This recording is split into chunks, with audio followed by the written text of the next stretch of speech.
Well, hi everybody, Paul Neuberger coming at you here, and I gotta tell you, it has been a while since I've worn this red suit, and I was just feeling a little nostalgic, so I thought I'd bust it out and share it with you guys again. But I was also feeling a little nostalgic because I was thinking a little bit about these last couple of months, and I don't think I'm stretching the truth or the imagination to say it's been a kind of a crazy last couple of months with this pandemic and us staying at home and us really kind of having to isolate and stay away from people. So if nothing else, it's been a while since I've been on the camera. It's been a while since I've been here at the agency, and I can tell you, it is amazing to be back at the Starr Group. Oh, hold on a second. Yeah? Hey, Paul, do you have a couple? Mary Starr! Paul. Nice jacket. Wow! What are the odds? What are the odds? Well, I'm talking to my friends. Oh, you are? Well, do you mind if I join you? Kinda. It's taking away my airtime, but... That's okay. Okay. I'll be real quiet. Okay, well that never happens, but when your boss makes a sudden appearance, sure, okay. Sure. Well, hi Mary Starr. Hi, Paul Neuberger. Well, we were just talking about how crazy it's been with the COVID-19 pandemic, and it's really kind of thrown a lot of people out of sorts. I know when we talk about health in the pandemic, you know, we talk about mental health and everything else, but gosh, I gotta imagine that this can kind of impact your heart health when you're living kind of a sedentary lifestyle. I think so. How did you do during the pandemic? Did you survive everything okay? Well, I did survive. I did survive, but just barely. I will share that my family, we were out of the country, so when we came back, literally the world had changed overnight. And I was adjusting to hundreds of emails in a day, trying to figure out what to read, trying to figure out how to protect our teammates and what was best for our clients. And I would move the few steps to my remote workstation, sit down, and maybe work for 8 to 12 hours with almost no movement. And so I learned very quickly that this was unhealthy and that I needed to adjust. And one of the primary things I did was when there was a virtual meeting, which is, let's face it, most of our meetings, 90%. Daily. So when there was a virtual meeting or a webinar, I decided to put my headset on and walk and head outside.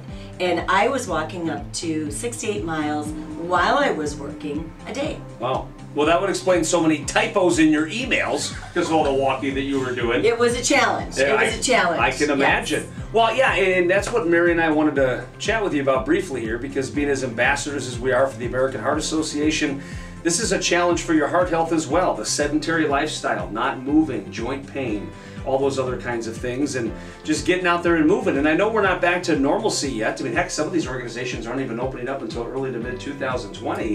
What would you say is your #1 tip for individuals that are saying, it'd be nice to go back to the work, it'd be nice to sit next to your boss in a heart suit? For those individuals that still are still working at home, still kind of isolated, what is your #1 tip for heart health during this challenging time? Absolutely goes back to physical activity and eating healthy. And there are so many parts to wellness. It's your emotional, your spiritual, your mental. And I feel that I can positively impact every single one of those by working out and starting my day working out. Because when I bike or run or whatever I do, I mix it up in the morning. I spend time reflecting, I problem solve, I write speeches, I do all of those things. You write speeches? While I'm working out. Can you believe it? When are you giving speeches? A lot of typos. I got to see one of these things. Well, so a lot of good stuff coming from Mary, but one of the things that I really love about working at the Starr Group is it's not just do as I say, it's do as I do.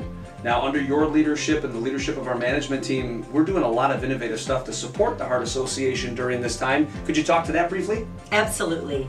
We had to get creative and come up with new ways to raise money for our Heart Walk team. We actually did a backyard boot camp. So we had a bunch of people go to my personal trainer, Nicole's backyard. We were all spaced adequately, and we had a fundraiser that was a boot camp. We're also in the midst of our most popular fundraiser in the month of September, which is an auction. So Starr Group employees donate items or services, and then the rest of the team bids on those items, and we tend to raise $600, I mean, a good deal of money. And it's a lot of fun doing it, so we do that as well.